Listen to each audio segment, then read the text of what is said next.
الحمد لله كفى وسلام على عباده الذين اصطفى عما بعد فأعوذ بالله من الشيطان الرجيم بسم الله الرحمن الرحيم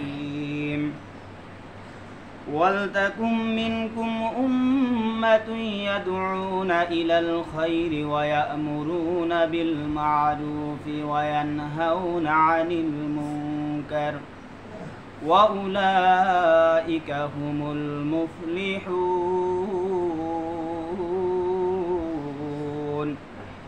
إلى آخر آية.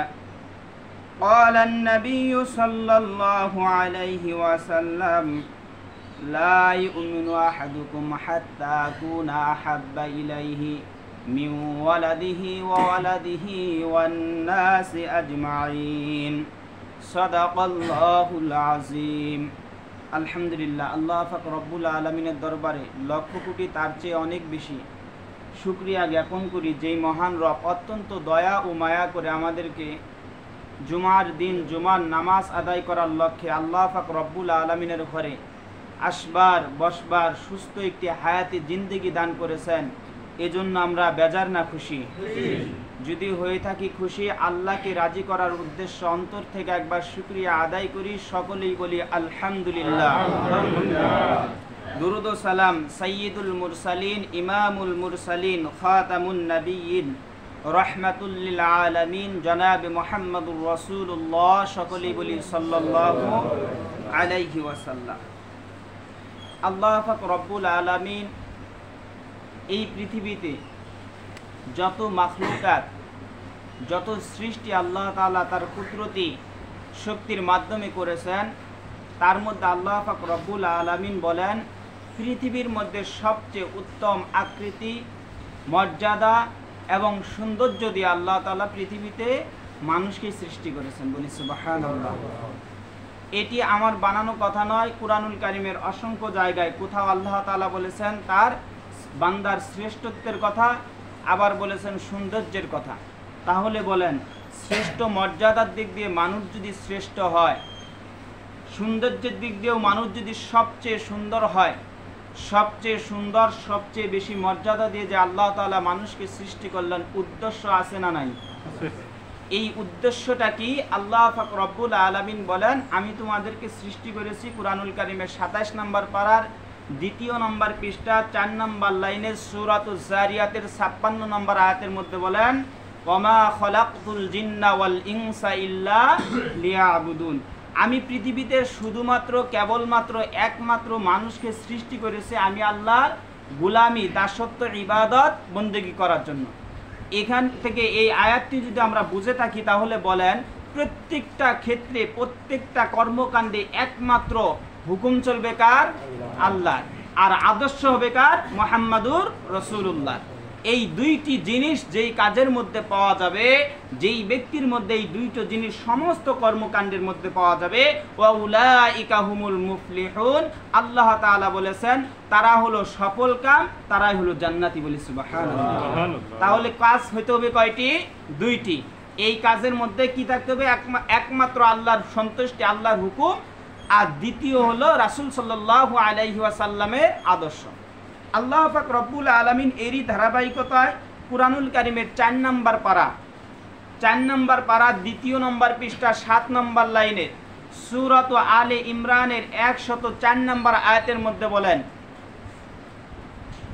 ওয়ালতাকুম মিনকুম উম্মাতুন ইয়াদউনা ইলাল খায়রি ওয়া ইয়া'মুরুনা বিল মা'রুফি ওয়া ইয়ানহাউনা আনিল মুনকার ওয়া উলাইকা হুমুল মুফলিহুন। আল্লাহ তাআলা বলেন প্রত্যেকটা মুসলমানদের জন্য, প্রত্যেক মুসলিম জাতির জন্য, প্রত্যেকটা ঈমানদারদের জন্য এমন একটি দল থাকা দরকার, এমন একটি দল থাকা দরকার, এমন একজন নেতা থাকা দরকার যেই নেতা ওই দলের মানুষদেরকে সব সময় কল্যাণের দিকে, ভালোর দিকে ডাকবে। বলি সুবহানাল্লাহ। তাহলে আমাদের প্রত্যেকটা মুসলমানের একমাত্র একটি উদ্দেশ্য হলো আল্লাহ তাআলার হুকুম যে প্রত্যেকটা মুসলমানদের একটি দল থাকবে, তারা সব সময় কি করবে? আল্লাহর দিকে মানুষকে ডাকবে। কার দিকে ডাকবে? ভালো কাজের দিকে, আল্লাহর দিকে মানুষকে ডাকবে। এটি কার হুকুম? আল্লাহর হুকুম। এবার আসুন এই কথাটা এখানেই রাখেন। বলেন তো দেখি, দলের ব্যাপারে আল্লাহ তাআলা কিয়ামতের দিন আমাদেরকে জিজ্ঞাসা করবেন কি করবেন না? এটা কি বিশ্বাস হয়? আচ্ছা বলেন তো দেখি, মৃত্যুর পর কবরে রাখলে ফেরেশতারা এসে কয়টি প্রশ্ন করবে? জানা আছে তো কয়টি? একটু উত্তর দেন, কয়টি? তিনটি প্রশ্ন করবে। এক নাম্বার কি বলবে? মার রব্বুকা, তোমার রব কে ছিল। দ্বিতীয় নাম্বার বলবে অমান দিনুকা, তোমার দিন কি ছিল। দিন মানে কি? দিন মানে হলো কি বলেন? দিন মানে একটি ধর্ম, দল। দিন মানে কি? দল। তাহলে আল্লাহ তাআলা দ্বিতীয় নাম্বার যেই প্রশ্নটি করবেন যে তোমার দল কি ছিল, তুমি কোন দল মেনেছো, এই প্রশ্ন আল্লাহ তাআলা করবেন কি করবেন না? তারপরে বলবেন কি, তিন নম্বরে বলবেন ওমান নাবিয়ুকা, তোমার নেতা কে ছিল, কাকে নেতা মেনেছো, কাকে আদর্শ মেনেছো। বলেন এই তিনটি প্রশ্ন কবরে যাওয়ার পর সর্বপ্রথম করবে কি করবে না? এই বিশ্বাস আছে না নাই? তাহলে বলেন তো দেখি, এই বিশ্বাস যদি আমাদের অন্তরে থাকে আর আমরা কবরে যাব কি যাব না? তাহলে এই তিনটি প্রশ্নের সম্মুখীন হব কি হব না? তাহলে এই তিনটি প্রশ্নের জবাব যদি আল্লাহর কাছে সঠিকভাবে দিতে চাই, তাহলে এই তিনটি কাজ দুনিয়াতে করে যাওয়ার দরকার আছে না নাই? তাহলে এই তিনটি কাজের আল্লাহ তাআলা এক নম্বর বললেন কি? সূরা আলে ইমরান, কুরআনুল কারীমের ৩ নম্বর সূরা ৪ নম্বর পারা, দ্বিতীয় নম্বর পৃষ্ঠা ৭ নম্বর লাইনে সূরা আলে ইমরানের ১০৪ নম্বর আয়াতের মধ্যে বললেন কি? ওয়াল তাকুম মিনকুম উম্মাতুন ইয়াদউনা ইলাল খায়র, অবশ্যই তোমাদের মধ্যে এমন একটি দল থাকবে যারা সর্বদাই তিনটি কাজ করবে। বলেন কয়টি কাজ? কয়টি কাজ করবে? কবরে প্রশ্ন করবে কয়টা? আর এমন একটি দল থাকবে, দলে কয়টি কাজ করবে? তিনটি। তাহলে কবরের প্রশ্নও তিনটি, এমন একটি দল থাকবে যেই দলের কর্মও হবে তিনটি। কয়টি? তাহলে বলেন যে কবরের তিনটি প্রশ্ন করবে আল্লাহ তাআলা, দুনিয়াতেও এমন একটি দল থাকবে যেই দলও তিনটি কাজ করবে। এই দল কোন দল জানার দরকার আছে না নাই? তাহলে এই দল সম্পর্কে যদি আমরা সঠিক ধারণা নিতে পারি আর জানতে পারি, তত অনুযায়ী আমল করতে পারি, আল্লাহ তাআলা বলতেছেন ওয়াউলাইকা হুমুল মুফলিহুন, এরা দুনিয়া এবং আখিরাতে সফলকাম হবে। বলি সুবহানাল্লাহ। তাহলে এই দলটি কোন দল? আল্লাহ তাআলা বলতেছেন ওয়ালতাকুম মিনকুম উম্মাতুন ইয়াদউনা ইলাল খায়রি ওয়া ইয়া'মুরুনা বিল মা'রুফি ওয়া ইয়ানহাউনা আনিল মুনকার ওয়া উলাইকা হুমুল মুফলিহুন। কুরআনুল কারীমের ৪ নম্বর পারা, দ্বিতীয় নম্বর পৃষ্ঠা ৭ নম্বর লাইনের সূরা আলে ইমরানের ১০৪ নম্বর আয়াতের মধ্যে আল্লাহ তাআলা বলেন ওয়াল তাকুম মিনকুম উম্মাতুন ইয়াদউনা ইলাল খায়র, এমন একটি দল মুসলমান উম্মতের মধ্যে থাকা দরকার, এমন একটি দল মুসলমানদের জন্য সর্বদাই থাকা দরকার, যেই দলের এক নম্বর কাজ হবে ইয়াদউনা ইলাল খায়র, প্রত্যেকটা মানুষকে ভালোর দিকে ডাকবে, ভালো কাজের দিকে ডাকবে। তাহলে এমন একটি দল আমাদের করতে হবে যেই দলটি কি করবে? সর্বদাই মানুষকে কোন দিকে ডাকবে? ভালোর দিকে। কিসের দিকে? ভালোর দিকে ডাকবে। দ্বিতীয় নম্বর বলতেছেন তা'মুরুনা বিল মা'রুফ, ২ নম্বর কাজ হবে ওই দলটি সব সময় মানুষকে সৎ কাজের পরামর্শ দিবে, সৎ কাজের নির্দেশ দিবে, সৎ কাজ করার জন্য উৎসাহ প্রদান করবে, নামাজের কথা বলবে, পর্দার কথা বলবে, হালাল ইনকামের কথা বলবে, সুদ থেকে বিরত থাকার কথা বলবে, হারাম থেকে বিরত থাকার কথা বলবে। এরকম একটি দল প্রত্যেকটা মুসলমানের জন্য থাকা দরকার, যেই দলের এক নম্বর কাজ হবে মানুষকে সর্বদাই ভালোর দিকে ডাকবে। দ্বিতীয় নম্বর কাজ হবে সব সময় মানুষকে নেক কাজ করার হুকুম প্রদান করবে, নিজেও নেক কাজ করবে, অন্যকেও নেক কাজ করার হুকুম প্রদান করবে। ৩ নম্বর কাজ বলতেছেন ওয়া ইয়া'মুরুনা বিল মা'রুফি ওয়া ইয়ানহাউনা আনিল মুনকার। ৩ নম্বর কাজের কথা বলতেছেন ওই দলের তৃতীয় নম্বর কাজ হবে যেখানে অশ্লীলতা দেখবে, যেখানে বেহায়াপনা দেখবে, যেখানে আল্লাহর হুকুমের লঙ্ঘন হয় এরকম কর্মকাণ্ড করতে দেখবে, সেই জায়গাগুলিতে বাধা প্রদান করবে শক্তি দিয়ে, জবান দিয়ে, হাত দিয়ে, না হলে অন্তর থেকে ঘৃণা করবে। এরকম একটি মুসলমানদের মধ্যে, প্রত্যেকটা মুসলমান জাতির জন্য এরকম একটি দল যদি থাকে, যেই দলের কাজ হবে তিনটা, এই তিনটি কাজ যদি সঠিকভাবে করতে পারে, আর ওই দল যদি মুসলমান উম্মতের মধ্যে থাকে, ওই গোত্রের মধ্যে থাকে, আমি আল্লাহ বলে দিলাম ওয়াউলাইকা হুমুল মুফলিহুন, ওই দল, ওই গোত্র, ওই জাতি হবে সফল কাম, আর তারা হবে জান্নাতি। বলি সুবহানাল্লাহ। তাহলে বলেন এমন একটি দল আমাদের প্রয়োজন আছে না নাই? এবার আসুন তো দেখি আমরা একটু মিলিয়ে নেই, দল কত আমাদের জীবনে গুরুত্বপূর্ণ, জান্নাতে যাওয়ার জন্য কতটুকু গুরুত্বপূর্ণ। বলেন তো দেখি, দল কি খালি দুনিয়াতে রাজনীতি করার জন্য, নাকি আল্লাহর হুকুম বাস্তবায়ন করার জন্য? আল্লাহর হুকুম বাস্তবায়ন করার জন্য। বলেন তো দেখি, আমি যেই দল করব, আমার নেতা যদি রাসূলের আদর্শ অনুযায়ী না চলে, রাসূলের আদর্শ যদি না মানে, এর জন্য কি আল্লাহর কাছে আমার কোনো জবাবদিহিতা করতে হবে না? কেমনে বুঝবেন? নূহ আলাইহি ওয়াসাল্লামের স্ত্রী, আল্লাহ তাআলা প্রত্যেকটা নবীকে বলেছেন কি, কুল্লু নাবিয়্যুন মাসুম, প্রত্যেকটা নবী হলো নিষ্পাপ, এবং তাদের সহধর্মী যারা ছিল তারাও ছিল পবিত্র, তারাও হলো কি নিষ্পাপ। হযরত নূহ আলাইহি ওয়াসাল্লামের স্ত্রী, তিনি পবিত্র ছিলেন, নেককার ছিলেন, নেক কাজ করতেন, খারাপ কাজের সাথে সম্পৃক্ত ছিলেন না, সতীত্বের দিক দিয়েও 100% তিনি কি ছিলেন? নির্ভেজাল ছিলেন, তিনি ভালো ছিলেন। তবুও বলেছে নূহ আলাইহিস সালামের সন্তান, একজন সন্তান কেনান, আর হলো নূহ আলাইহিস সালামের স্ত্রী, দুইজনে জাহান্নামী হবে। জানেন কেন? কেন জাহান্নামী হবে জানেন? একমাত্র কারণ ছিল নূহ আলাইহিস সালামের স্ত্রী এজন্য জাহান্নামী হবে, সে নিজে নেক কাজ করত, ভালো কাজ করত ঠিক, কিন্তু অন্তর থেকে পছন্দ করত, সাপোর্ট দিত কাদেরকে? যারা খারাপ কাজ করে ওটাকে সাপোর্ট করত, ওইটাকে সাপোর্ট করত, পছন্দ করত। এজন্য আল্লাহ তাআলা নূহ আলাইহিস সালামকে জিবরাইলের মাধ্যমে জানিয়ে দিলেন যে যদিও তারা কি তোমার সন্তান, তোমার স্ত্রী, কিন্তু তারা আমি আল্লাহর হুকুমের লঙ্ঘন করে, আমি আল্লাহর বিধানের বিরোধিতা করে, আমি আল্লাহ তাআলা তাদের জন্য লানত আমি আল্লাহর পক্ষ থেকে, আর তাদের ঠিকানা হবে জাহান্নাম। এবার এই জিনিসটা যদি আমাদের বাস্তব জীবনে পৌঁছায়, একটু মিলিয়ে নেই।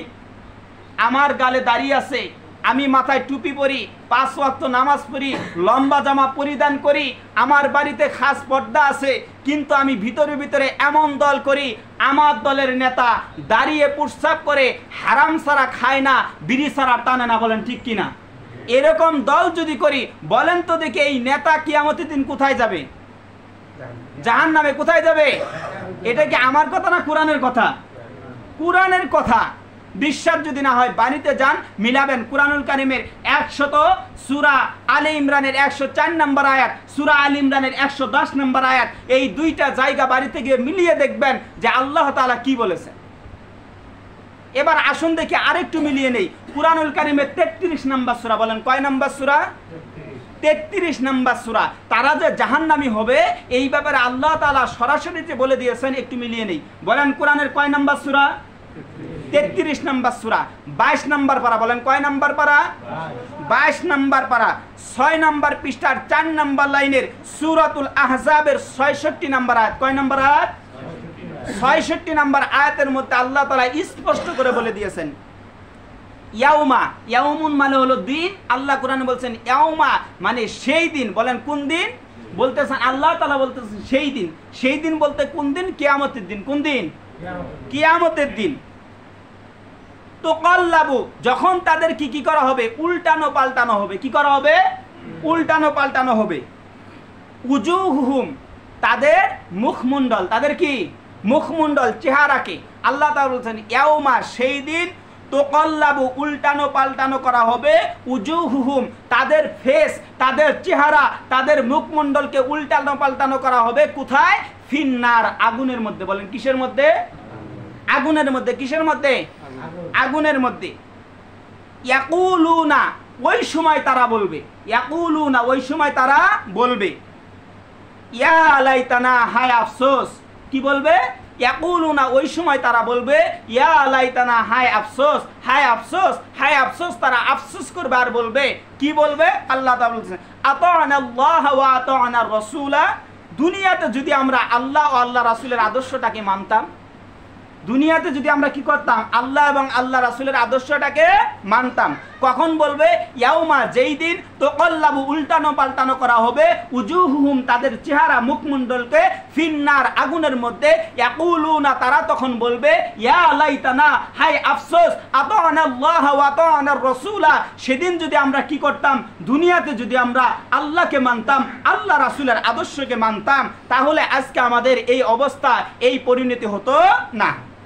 এই কথাগুলি কারা বলবে? আল্লাহ তাআলা তাদের সম্পর্কে বলে দিয়েছেন কুরআনুল কারীমের সূরাতুন নিসা, সূরা নিসার 59 নম্বর আয়াতের মধ্যে আল্লাহ তাআলা বলে দিয়েছেন, আল্লাহ তাআলা বলতেছেন ওয়াকালু, এবং তখন তারা বলবে রব্বানা, হে আমাদের রব। ওই যে আগুনের মধ্যে যখন উল্টানো পাল্টানো করা হবে, তখন তারা বলবে ওয়াকালু, এবং তখন তারা বলবে রব্বানা, হে আমাদের রব, ইন্না, নিশ্চয় আমরা ছিলাম, আতা'না, আমরা আনুগত্য করতাম, অনুসরণ করতাম, অনুকরণ করতাম, সাদাতানা, আমাদের নেতাদের। কাদের কথা বলবে? আমাদের নেতাদের। আমরা অনুসরণ করতাম আমাদের নেতাদের, সাদাতানা, আমাদের নেতাদের, ওয়াকুবারানা, এবং আমাদের যারা বড় তাদের অনুকরণ করতাম, অনুসরণ করতাম, ফাদল্লুনা সাবিলা, অতঃপর তারা আমাদেরকে পথভ্রষ্ট করেছে, তারা আমাদেরকে এই পথে এনেছে, তারা আমাদেরকে কি করেছে? আজকে এই জাহান্নামের মধ্যে, আগুনের মধ্যে আমাদেরকে উল্টানো পাল্টানো করা হচ্ছে, আমাদেরকে পুরানো হচ্ছে, এই কর্মকাণ্ডের মধ্যে আমাদেরকে নিয়ে এসেছে আমাদের নেতারা, আমাদের যারা বড় ছিল তারা। এবার আল্লাহ তাআলা বলবেন, আল্লাহ তাআলা কি বলবেন সেটিও আল্লাহ তাআলা বলে দিচ্ছেন যে দুনিয়া থেকে আমি তা আল্লাহ তাআলা তোমাদেরকে বলে দেই নাই যে কাদেরকে তোমার অনুসরণ করতে হবে, কাকে তোমার নেতা মানতে হবে, কার আদর্শকে মানতে হবে, কার নেতৃত্ব মানতে হবে, এটা কি আমি আল্লাহ তাআলা বলে দেই নাই? বলেন আল্লাহ তাআলা আমাদেরকে বলেছেন কি বলেন নাই? অবশ্যই বলেছেন। কোথায় বলেছেন? বাড়িতে যাবেন, সূরা নিসা 59 নম্বর আয়াত, বাড়িতে গিয়ে খুলে দেখবেন আল্লাহ তাআলা বলেছেন ইয়া আইয়ুহাল্লাযীনা আমানু, হে ঈমানদারগণ, আতিউল্লাহ, তোমরা আমি আল্লাহর আনুগত্য করো, ওয়া আতিউর রাসূলা, রাসূলের আদর্শকে মেনে চলো, ওয়া উলিল আমরি মিনকুম, এবং তোমরা এমন একজন নেতার নির্দেশ মানো, এমন একজন নেতাকে নির্বাচন করো, এমন একজন নেতার আদর্শকে সমাজের মধ্যে বাস্তবায়ন করো, যেই নেতা আল্লাহ এবং আল্লাহ রাসূলের আদর্শ মানে, তত অনুযায়ী বিচার কার্য ফায়সালা করে, তত অনুযায়ী আল্লাহর বিধানকে আল্লাহর জমিনের মধ্যে বাস্তবায়ন করে। এই কাজগুলি যদি করতে পারো, আমি আল্লাহ তাআলা বলে দিলাম ওয়া উলাইকা, ওইসব লোক হুমুল মুফলিহুন, তারা হবে সফল কাম, আর তারাই হবে জান্নাতি। বলি সুবহানাল্লাহ। এবার একটু মিলিয়ে দেখেন, আবু বকর রাদিয়াল্লাহু তাআলা আনহু দুনিয়াতে জান্নাতের সার্টিফিকেট পেলেন, উমর রাদিয়াল্লাহু তাআলা আনহু দুনিয়াতে জান্নাতের সার্টিফিকেট পেলেন, উসমান রাদিয়াল্লাহু তাআলা আনহু দুনিয়াতে জান্নাতের সার্টিফিকেট পেলেন, এরকম করে আলী রাদিয়াল্লাহু তাআলা আনহু দুনিয়াতে জান্নাতের সার্টিফিকেট পেলেন। কেমন নবীর, কেমন নেতার আদর্শ মেনেছেন তারা, কেমন নেতাকে অনুসরণ করেছেন। মুহাম্মাদুর রাসূলুল্লাহ সাল্লাল্লাহু আলাইহি ওয়াসাল্লাম এমন একজন আদর্শবান আমানতদার নেতা ছিলেন। আল্লাহর নবী দুনিয়া থেকে হিজরত করে মদিনায় চলে যাবেন।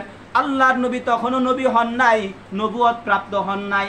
আল্লাহর নবীর কাছে কাফেররা, মুশরিকরা পর্যন্ত, বিরোধী দলের লোকরাও আল্লাহর নবীকে এত বিশ্বাস করত, এত তাকে মানত, তাকে বিশ্বাস করে ডাকত আল আমিন, অত কি আমানতদার, তাকে উপাধি দিয়েছিল আল আমিন। যদিও আমরা মুহাম্মদকে মানি না, মুহাম্মদের আদর্শকে মানি না, কিন্তু মুহাম্মদ এমন একজন ব্যক্তি, তার ভিতরে এমন আমানতদারিতা আছে, তার ভিতরে এমন আমানতদারিতা আছে, আমাদের নিজেদের নেতার কাছেও যদি আমাদের সম্পদ গচ্ছিত রাখি, আমাদের নেতা হয়তো একসময় অস্বীকার করতে পারে, কিন্তু মুহাম্মদের কাছে যদি আমাদের সম্পদকে জমা রাখি, মুহাম্মদ কখনো ভাঙবে না, নষ্ট করবে না, হারিয়ে ফেলবে না, এটাকে আত্মসাৎ করবে না। আমাদের সম্পদ সে হেফাজত করবে, আমাদের প্রয়োজনে যেই সম্পদ দিয়েছি সে আমাদেরকে ফিরিয়ে দিবে। বলি সুবহানাল্লাহ। কেমন নেতা ছিলেন যে একজন কাফের মুশরিক, যেমন বর্তমান উদাহরণ দিয়ে যদি বুঝেন, চিন্তা করেন যদি কি, যে যখন কি করে আওয়ামী লীগ বলে বিএনপিকে খারাপ, বিএনপি বলে আওয়ামী লীগকে খারাপ, জাতীয় পার্টি বলে অমুককে খারাপ, এই দল ওই দলকে খারাপ। এরকম তখন ছিল দল ছিল দুইটা, কয়টা? একটা ছিল বেদুইনদের দল, আরেকটা ছিল মুহাম্মদুর রাসূলুল্লাহ সাল্লাল্লাহু আলাইহি ওয়াসাল্লামের দল। বেদুইনরা ছিল বিরোধী দলের লোক। বিরোধী দলের লোকরাও কি করতো? মুহাম্মদ সাল্লাল্লাহু আলাইহি ওয়াসাল্লামকে এত বিশ্বাস করত যে এর দ্বারা কখনো আমাদের সম্পদের কোনো ক্ষতি হবে না, আমানতের ক্ষতি করবে না। রাসূল সাল্লাল্লাহু আলাইহি ওয়াসাল্লাম রাতের আধারে মানে মক্কায় এত নির্যাতন জুলুম করে কাফের মুশরিকরা, আল্লাহ তাআলার হুকুম এলো মুহাম্মদ রাসূলুল্লাহ কি করবেন? মক্কা থেকে হিজরত করে মদিনায় চলে যাবেন। এবার হযরত আলী রাদিয়াল্লাহু তাআলা আনহুকে বললেন, এই মাল অমুকের, এই সম্পদ অমুকের, এই টাকা অমুকের, এই গহনা অমুকের, তুমি আলী নিয়ে কি করো? আমার ঘরের মধ্যে তুমি এখানে বসে থাকো, আর কাল কি করবে? যখনই সূর্যের আলো যখন ছড়িয়ে পড়বে, তুমি যার যার আমানত ছিল প্রত্যেকের আমানতটা তার কাছে ফিরিয়ে দিবে। আমি নবী মক্কা থেকে চলে যাব মদিনায়, কিন্তু কোনো কাফের মুশরিক যেন বলতে না পারে যে মুহাম্মদ আমাদের আমানতের খেয়ানত করেছে। বলি সুবহানাল্লাহ। কেমন নেতা ছিলেন! আজকে আমাদের নেতা কেমন নেতা যে দেখা যায় কি মানে বাংলাদেশের সম্পদ লুট করে বিদেশের মাটিতে এরকম করে এমন ভাবে জমা করতে করতে মানে সুইস ব্যাংক পর্যন্ত খালি করে ফেলে। বলেন ঠিক কিনা? এমন নেতা আমরা মানি যে মানে অন্যের আমানত রক্ষা করা তো দূরের কথা, দেশের সম্পদ চুরি করে করে অট্টালিকা তৈরি করে বিদেশের মাটিতে। বলেন ঠিক কিনা?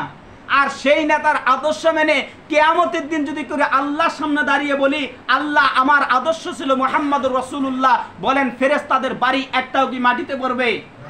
আর আমার ঠিকানা হবে জাহান্নাম। আল্লাহ তাআলা বলে দিয়েছেন তুমি কি করবে? নেতৃত্ব মানবে কার? মুহাম্মদুর রাসূলুল্লাহ সাল্লাল্লাহু আলাইহি ওয়াসাল্লামের। তিনি দুনিয়া থেকে চলে গিয়েছেন, তার আদর্শ দ্বারা যারা কি করে নেতৃত্ব প্রদান করে তাদের নেতৃত্বই হবে তোমার নেতৃত্ব। আর নচেত তুমি হবে কি? বিপদগামী, তুমি হবে জাহান্নামী। আজকে বলেন নেতাদের ব্যাপারে কি বলবো? আমরা যারা আছি, আমরা যারা কর্মী আছি, বলেন তো দেখি বাজারে যদি সর্বনিম্ন একটা গরু কিনতে যান, বলেন 40-50 হাজার টাকা লাগে কি লাগে না?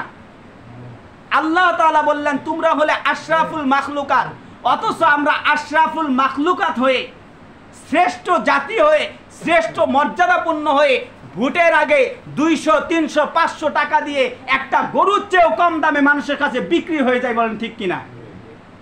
তাহলে বলেন আমি যে আশরাফুল মাখলুকাত হিসেবে নিজেকে দাবি করলাম, আমার মূল্য কি 500 টাকা? আমার মূল্য কি 300 টাকা? এমনও লোককে তো দেখেছি, এমনও লোকের কথা শুনেছি নেতাদের মুখে যে এক কাপ চা আর একটা সিগারেট, একটা পান খাওয়াইলে মিথ্যা সাক্ষী দেওয়ার জন্য রাজি হয়ে যায়। বলেন ঠিক কিনা? এরকম ব্যক্তি আছে না নাই? এই সকল ব্যক্তিরা কি করে? আমরা যদি হই এরকম, আমাদের চরিত্র যদি হয় এরকম, আমাদের নেতা তো ঘুষখোর হবেই, আমাদের নেতা তো চোর হবেই। বলেন ঠিক কিনা? এজন্য বলেছে যে এমন নেতা নির্বাচন করো, তোমাকে কি করতে হবে? যেই নেতা কি করবে?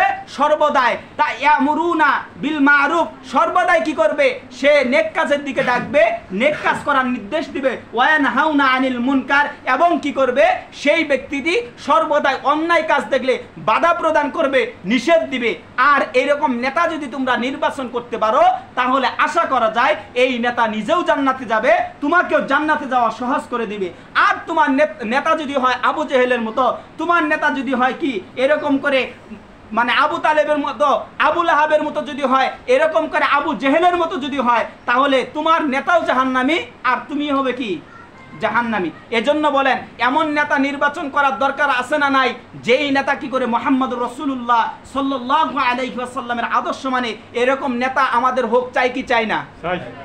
আমরা একবার জুলাই আগস্টের বিপ্লবে আমরা কি করেছি? রক্ত দিয়ে বাংলার জমিনে রক্ত বিলিয়ে দিয়ে ছাত্র জনতা এরকম সমন্বয় করে সমস্ত মানুষ রক্ত বিলিয়ে দিয়ে কি করেছে? বাংলার জমিন থেকে এক ফ্যাসিস্টকে কি করেছে? বাংলার জমিন থেকে এক ফ্যাসিস্টকে বিদায় করেছে। আমরা আবারও কোনো এরকম ফ্যাসিস্ট, কোনো এরকম চাঁদাবাজ, ডাকাত, সন্ত্রাসকে আবারও ক্ষমতার আসনে বসাইতে চাই না। বলেন ঠিক কিনা? এরকম কোন ব্যক্তিকে আবারও ক্ষমতার আসনে বসাইতে চাই না যে একজন ফ্যাসিস্টকে বিদায় করেছি, আবারও এমন একজন ফ্যাসিস্ট আসবে, এমন একজন চাঁদাবাজ আসবে যারা ক্ষমতা পাওয়ার আগে লুটতারাজ তৈরি করে দেয়। বলেন ঠিক কিনা? এরকম ব্যক্তি আমরা আর চাই না। এজন্য আমাদেরকে সচেতন হতে হবে। আমাদের দুনিয়া এবং আখিরাতকে যদি সফল কাম করতে চাই, এমন একজন নেতাকে নির্বাচন করতে হবে যেই নেতা বাংলার জমিনে সারা পৃথিবীতে কি করবে, আল্লাহর হুকুম রাসূলের আদর্শ বাস্তবায়ন করবে। এরকম নেতা আমাদের হোক, চাই কি চাই না? এটা আমাদের হুকুম না আল্লাহর হুকুম? আল্লাহ তাআলা কুরআনুল কারীমের মধ্যে বলে দিয়েছেন কি, সূরা আলে ইমরান 4 নম্বর পারা 2 নম্বর পৃষ্ঠা 7 নম্বর লাইনের সূরা আলে ইমরানের 104 নম্বর আয়াতের মধ্যে বলে দিয়েছেন, ওয়াল তাকুম মিনকুম উম্মাতু ইয়াদউনা ইলাল খায়র। হে উম্মতরা, তোমরা শুনে রাখো, তোমরা যদি কল্যাণ চাও এমন একটা দল তৈরি করা দরকার, এমন একটা দল তোমাদের থাকা দরকার, তা'মুরুনা বিল মারুফ, যারা তোমাদেরকে নেক কাজের আদেশ দিবে, ওয়া ইয়ানহাউনা আনিল মুনকার, এবং অসৎ কাজে বাধা প্রদান করবে, ওয়া উলাইকা হুমুল মুফলিহুন। এরকম একটি দল যদি নির্বাচন করতে পারো, আমি আল্লাহ বলে দিলাম তোমরা সফল কাম হবে, তোমরাই হবে জান্নাতি। বলি সুবহানাল্লাহ। এরকম দল আমরা চাই কি চাই না? আবারও আমরা ওই পুরাতন বউকে নতুন কাপড় পরিয়ে ক্ষমতার আসনে বসাইতে চাই না। বলেন ঠিক কিনা? এরকম তো আর আবারও ওই যে পুরাতন নেতৃত্ব আমরা দেখেছি, এরকম করে নৌকা দেখেছি, ধানের শীষ দেখেছি, অমুক দেখেছি, তমুক দেখেছি। এবার আমরা নতুন নেতৃত্ব দেখতে চাই। বলেন ঠিক কিনা? ইসলামের বাংলাদেশ দেখতে চাই। বলেন ঠিক কিনা? ইসলামী হুকুমত আল্লাহর জমিনে প্রতিষ্ঠা হোক, এমন দল আমরা চাই কি চাই না? আর এরকম দল যদি চাই 200-300 টাকা 500 টাকা দিয়ে বিক্রি হওয়া যাবে নিজেকে। আমাদের চরিত্র এরকম হওয়া যাবে না। আল্লাহ তাআলা বলে দিয়েছেন তোমরা শ্রেষ্ঠ মর্যাদাপূর্ণ, তোমাদের চেয়ে দামি আর পৃথিবীতে আমি আল্লাহ তাআলা দামি কোনো মাখলুক তৈরি করি নাই, দামি কোন সৌন্দর্য কাউকে দেই নাই। আমাদের সবচেয়ে দাম যদি বেশি হয়, আমরা সামান্য 400-500 টাকা 1000-2000 টাকার কাছে নিজের চরিত্র, নিজের আমানতকে আমরা বিক্রি করব না। বলেন ঠিক কিনা? আল্লাহ তাআলা যেন আমাদের সকলকে এরকম নেতা নির্বাচন করেন যেই নেতার দ্বারা ইসলাম প্রতিষ্ঠা হবে, আল্লাহর জমিনে আল্লাহর কোরআন প্রতিষ্ঠা হবে, আল্লাহর জমিনে আল্লাহর আইন চলবে, আল্লাহ রাসূলের হুকুম, আল্লাহ রাসূলের আদর্শ বাস্তবায়ন হবে। এরই পক্ষে আমরা থাকবো। এরই পক্ষে থেকে এরই ধারাবাহিকতা অবলম্বন করে দুনিয়াতে মুহাম্মদুর রাসূলুল্লাহর আদর্শ অনুযায়ী নেতা নির্বাচন করে ওই নেতার নেতৃত্ব মেনে আল্লাহ তাআলা ঈমান নিয়ে আমাদের সকলকে দুনিয়া থেকে বিদায় নেওয়ার তৌফিক দান করুক। সকলেই বলি আল্লাহুম্মা আমিন। ওয়া আখিরু দাওয়ানা আলহামদুলিল্লাহি রাব্বিল আলামিন। যারা সুন্নাত পড়েনি 4 রাকাত সুন্নাত আদায় করুন।